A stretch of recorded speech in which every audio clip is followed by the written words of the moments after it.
Boleh tak kita baca surah Al-Ikhlas pada 2 rakaat sembahyang kita? Rakaat pertama, Bismillahirrahmanirrahim, Qul huwallahu ahad. Sampai habislah. Rakaat kedua pula, Qul huwallahu ahad. Sama baca.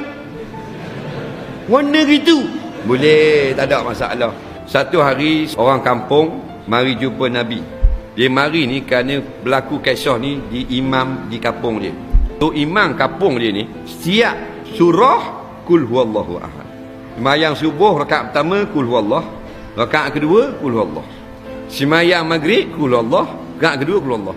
Sembahyang Jumaat Qul huwallah juga 2 rakaat. Sembahyang raya Qul huwallah juga. Orang panggil tu imam kulhu.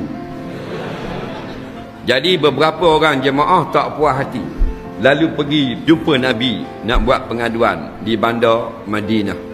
Siapa Nabi kata ada apa hal? Kami ada masalah besar di kampung kami. Imam sembahyang jemaah kami ni sentiasa baca surah Qul huwallahu ahad setiap rakaat. Nabi kata betul ke? 2-3 orang betul Allah, kami sebagai saksi. Kalau betul maka kamu baliklah beritahu pada imam itu surah Qul huwallahu ahad akan pimpin dia ke dalam syurga nanti. Balik bodoh ramai-ramai hak kopling. Nabi marah tak? Tak ada. Nabi kata pergi pesan ketua imam, surah tu akan pimpin dia masuk syurga nanti.